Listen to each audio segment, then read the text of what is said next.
जय हिंद दोस्तों, त्यागी trading tips में आपका स्वागत है।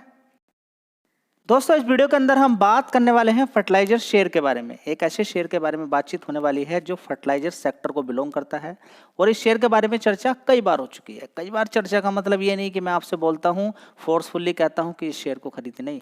अच्छे शेयर मैं आपके लिए लाता रहता हूँ, उस पर आपको फोकस करना है, ध्यान लगाना है।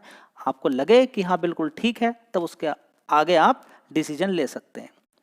11% की आज तेजी बनी हुई है शेयर के अंदर, फर्टिलाइजर सेक्टर को बिलोंग करता है। खबरें आपको मालूम है चलती रहती हैं। साथ ही कंपनी के द्वारा भी एक खबर देखने को मिली थी। कंपनी ने खुद बोला था कि 11%, लगभग 12% से अपने बिजनेस को बढ़ा के 25% करने वाले हैं। मतलब कि जो टोटल मार्केट शेयर लगभग 12% का है पर्टिकुलर फील्ड के अंदर, उसको बढ़ा के 25% की बात चल रही है। जब भी कभी बात आ जाए कि बिजनेस डबल होने वाला है, तो फिर अनुमान लगा लीजिए कि शेयर भी डबल हो सकता है। लेकिन याद रहे कि जिस समय बोला है उस समय शेयर कितना भाग चुका है, उसका मार्केट कैप कितना है, ये समझना जरूरी है। अब मैं आपसे एक जनरल क्वेश्चन पूछता हूँ, क्या फर्टिलाइजर के बिना खेती हो सकती है? जवाब है नहीं होगी, नहीं होगी। ऐसा क्यों? क्योंकि फर्टिलाइजर का मतलब यह है कि जो एरिया के अंदर फसल बोई गई है उसमें ज्यादा उत्पादन लेना। खाना है, यह एक प्रकार का खाना है। फर्टिलाइजर क्या है? भूख है, उसका खाना है फसल का। देखिए, आप हर चीज के बिना रह सकते हैं। इस दुनिया के अंदर इतने सारे लोग हैं जो अपनी पूरी इच्छाओं को मारकर सिर्फ अपना पेट भर रहे हैं, और उनकी मजबूरी है वो पेट से आगे बढ़ ही नहीं पाएंगे। उनकी मजबूरी ऐसी है, कभी उनको जॉब मिलती है, कभी नहीं मिलती है। समझ बात आ रही है? तो आप कहेंगे ये कहाँ पर पहुंच गए, भूख नहीं लगती है। देखिए, ये वहां पर पहुंच रहा हूं मैं कि बिजनेस की नीड कहाँ तक है, उस चीज की वो कहाँ तक जा सकती है नीड उसकी।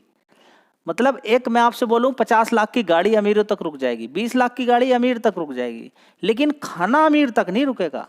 अमीर को तो खाना ही है खाना, लेकिन वो गरीब तक भी पहुंचेगा। जो चीज गरीब तक पहुंच रही है, मतलब समझिए कि उसका बिजनेस कह सकते हैं आपके आगे आने वाले टाइम में सिक्योर हो सकता है जी। कॉम्पिटिटर, कंपटीशन तो रहेगा ही।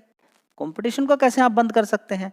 लेकिन कंपटीशन का मतलब ये नहीं कि एचडीएफसी बैंक बड़ा है तो आईसीआईसीआई बैंक और एसबीआई बैंक खत्म हो गए, नहीं, वो भी चल रहे हैं। कोटक बैंक भी चल रहा है, आरबीएल बैंक, पीएनबी बैंक और दूसरे छोटे छोटे सरकारी बैंक है वो भी दौड़ रहे हैं। चलिए, एक छोटा सा होना चाहिए दिमाग के अंदर आपके। चलिए, तो खबर यहाँ पर क्या दिखी है फॉर द 2025 के लिए, खरीफ सीजन के लिए यहाँ पर क्या बात देखने को मिली है? अप्रूव्ड किया गया है 37,216 करोड़ रुपया फॉर फर्टिलाइजर। सब्सिडी दी गई है फॉस्फेटिक एंड, यहाँ पर देखेंगे पोटास के लिए, ठीक है।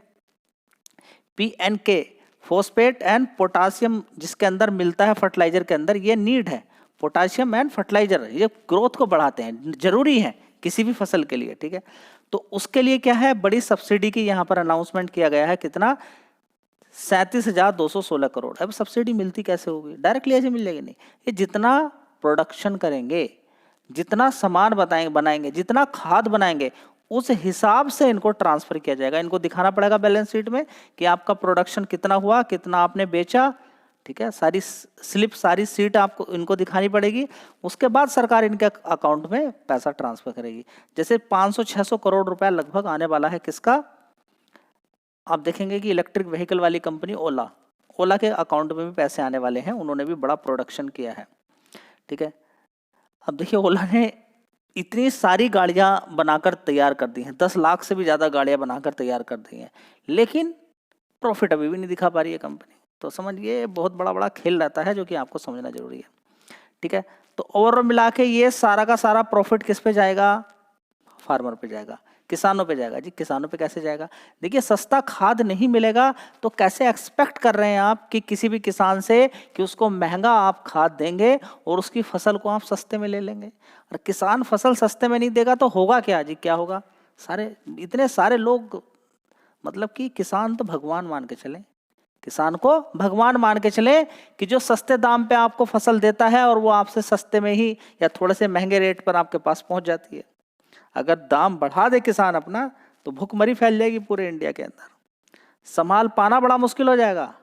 जो गरीबी रेखा के नीचे चल रहे हैं, जिनको मालूम ही नहीं कि आज मजदूरी है, 2 दिन बाद मिलेगी या फिर 2-3 महीने हो गए उनको जो भी नहीं मिल रही है, कोई नौकरी पे रखने के लिए तैयार नहीं है। उधर एआई का ज़माना आ गया है, मशीनरी का ज़माना आ गया है, इतना सारा काम मशीन कर देती है। किसी सड़क को बनाना हो तो मशीन पूरा करती चली जाती है।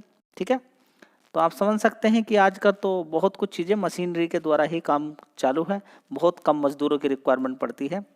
फिलहाल अभी इंडिया उतना डेवलप नहीं हुआ है, अमेरिका जितना डेवलप हो गया, देखिए बड़ी दिक्कत वहाँ पर हो गई है, जॉब की समस्या होनी शुरू हो गई है। समझ बताइए, तो तेज बनकर मिला क्या? आपने गरीबों को मार दिया। डेवलपमेंट में होगा क्या? क्या होगा? गरीब आदमी मारा जाएगा, नहीं बचेगा, उसको जॉब ही नहीं मिलेगी।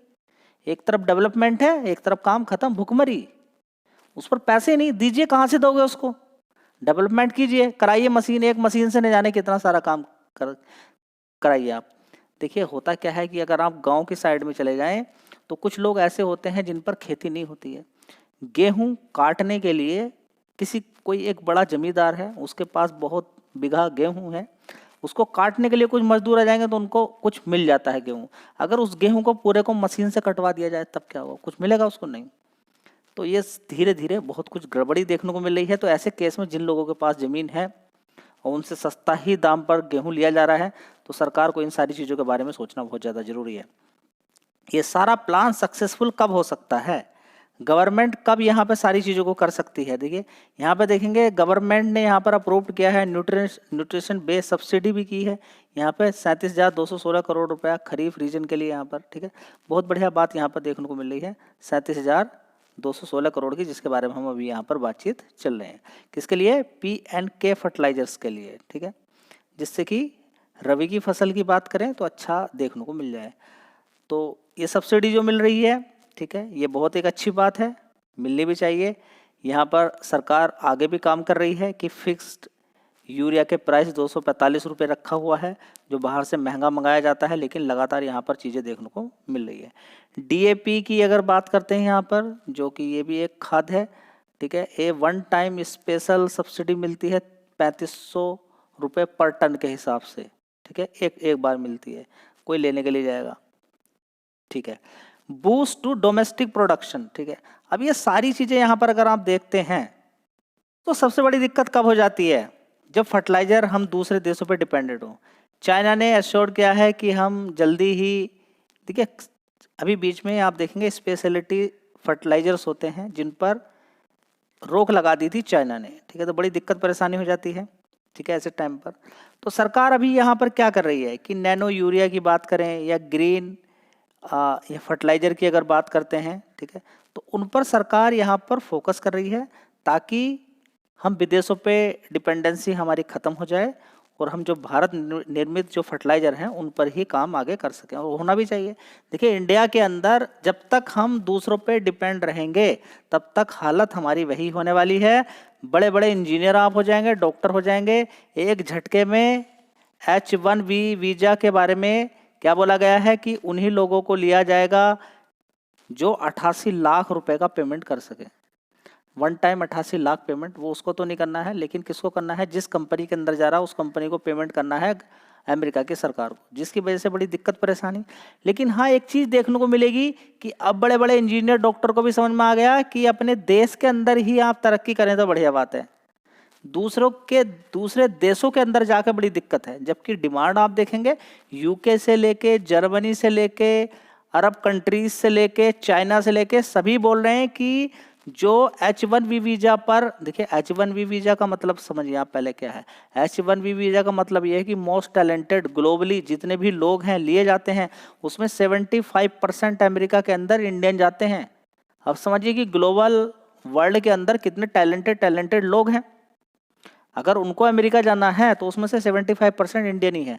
तो इस समय मालूम पता चल गया कि सभी लोगों को इस समय देखिए H1B वीज़ा के बारे में जैसे ही ज़्यादा जिक्र शुरू हुआ तो लोगों को समझ में आ गया, ग्लोबली सारी बातें समझ में आ गई है कि अमेरिका आज जहाँ पर स्टैंड करता है नंबर 1 इकोनॉमी पर, उसमें 90% हाथ इंडियन का है, या फिर माने कि 75% हाथ इंडिया का है, क्योंकि 75% क्रीम ऊपर का टैलेंटेड लोग इंडिया के हैं। वे कल ही आना शुरू हो जाए, सरकार बोले कि 5-5 करोड़ रुपया आपको मिलेगा, ये इधर की साइड में आप आइए, 2-2 करोड़ रुपया आप मिलेगा, इधर की साइड में आइए, या हम आपके लिए प्लान लेकर आए। घुटनों पे आ जाएगा, ट्रंप रोना शुरू कर देगा, खून क्या शुरू होएगा। समझ बात आ गई। चलिए शेयर का नाम जान लेते हैं। तो दोस्तों हो सकता है कि और भी फर्टिलाइजर से रिलेटेड कुछ सीक्रेट न्यूज़ निकल कर आ रही हूँ। फिलहाल देखिए उसकी भी आप कह सकते हैं, डिमांड की भी आप बात कर सकते हैं। खेती के अंदर आपको मालूम है कि किस तरीके से फर्टिलाइजर की डिमांड हमेशा बनी रहती है, ठीक है। तो पारादीप फॉस्फेट्स की बात करते हैं तो यहाँ पर 193 रुपये के आसपास पहुँच गया है। आज 19 रुपये की तेजी, 11% की तेजी है। इसने फिर दोबारा से देखिए बड़ी गिरावट इस शेयर के अंदर हुई थी नीचे की साइड में। तो देखिए एक बार गिरा, मैंने आपसे क्या बोला था कि ऐसा कई बार होता है कि एक बढ़िया कंपनी जिसके अंदर कोई दिक्कत परेशानी नहीं है, कंपनी ने खुद बोला है कि हम अपना मार्केट शेयर आगे बढ़ाने वाले हैं, अपना प्रोडक्शन आगे बढ़ाने वाले हैं, और कंपनी के फंडामेंटल सारी चीज़ों को देखते हुए, मार्केट कैप देखते हुए ये अनुमान ही लगता है कि आने वाले टाइम में और भी बड़ी तेजी इस शेयर के अंदर बन सकती है लॉन्ग टर्म की अगर बात करें तो। देखिए रिकमेंडेशन कुछ नहीं है, आप अपनी स्टडी पूरी कीजिएगा, क्योंकि शेयर ने देखिए धीरे धीरे धीरे 43 रुपये से करते करते करते करते कहाँ पर आ चुका है, ये भी देखना बहुत ज़्यादा जरूरी है। लेकिन सारी चीज़ें देखिए बीच में गिरावट, तेजी, गिरावट, ये जो झेल जाएगा 2022 से लेकर झेल पाना मुश्किल है। अभी इस समय हर किसी को 40 रुपए के आसपास दिखाई दे रहा था ओला, ठीक है। अब 2022 आप इस समय माने कि 2022 है, ठीक है। 3 साल बाद यानी कि 2028 में अगर हम ओला को देखते हैं, अगर वो पहुंच गया कितना 250 रुपये, तो आप कहेंगे 4-5 गुना पैसा बन जाता अगर मैं होल्ड कर लेता। तो 3 साल होल्ड करना मामूली बात नहीं है ना। आप कहते हैं कि मेरा पैसा डबल हो जाए, आप एफडी करते हैं और शांत बैठ जाते हैं 10 साल के लिए, बोल भी नहीं सकते कुछ। जाइए एक बार बैंक से बोल के तो देखिए, जी मैंने 5-10 लाख रुपया बैंक में डाल दिया, अब वो डबल कब होगा, जाइए बैंक वाला बताएगा आपको कि 10 साल से पहले इधर की तरफ मुंह मत दिखाइएगा अपना, नहीं तो पैसा भी जब्त कर लेंगे और आपको जेल में डाल देंगे। आप 2-4 बार बोल दीजिएगा जाके बैंक में कि पैसा डबल कब करोगे, और उनको पता चल गया ये तो बार बार एक ही चीज़ आकर बोलता है, समझ लीजिए उधर 10 साल में पैसा डबल है। तो समझिए कि स्टॉक मार्केट कितनी बड़ी चीज़ है आपके लिए, लेकिन इसको कोई समझने के लिए तैयार नहीं है। बताइए ना, कितना भी दिमाग लगाइए, और 12 साल तो हो जाएंगे। अगर रेट ऑफ इंटरेस्ट नीचे कट हुआ ना तो 12 साल में तो डबल हो जाएगा, और 13 साल में डबल होगा पैसा। लेकिन ये मत सोच लीजिएगा कि हाँ 2 साल, 4 साल, 5 साल, और 5 साल में तो भूल ही जाइए, और 3 साल में तो उम्मीद ही मत कीजिएगा, और 1 साल में तो कभी सोच भी मत लेना। बैंक में जाकर अगर आपने बोल दिया कि 3 साल में पैसा डबल हो जाएगा, क्या आपको निकलन नहीं देंगे वहां से, क्योंकि पकड़ो इसको, ये अफवाह फैला रहा है। जो भी लोग यहाँ पर एफडी करने के लिए आए हैं, ये उनको भी गुमराह कर रहा है, पकड़ कर बंद कर लेंगे, आपको जाने नहीं देंगे वहां से कि ये इंसान तो बिल्कुल गलत है, इसने कैसे बोल दिया 3 साल में डबल, 4 साल में, 5 साल में डबल। समझ बात आई। तो 2022 में रेट कितना था, खुद से अनुमान लगाएं, सारी चीज़ों को समझें, ठीक है। ये देख लीजिए कितना था, 42 रुपीज़। तो आज भी बहुत ऐसे शेयर हैं जो सस्ते हैं, लेकिन आपको दिमाग लगाना पड़ेगा कि आने वाले टाइम में उनका बिजनेस बढ़ेगा या नहीं बढ़ेगा। वीडियो अच्छी लगी लाइक शेयर कर दीजिएगा। धन्यवाद।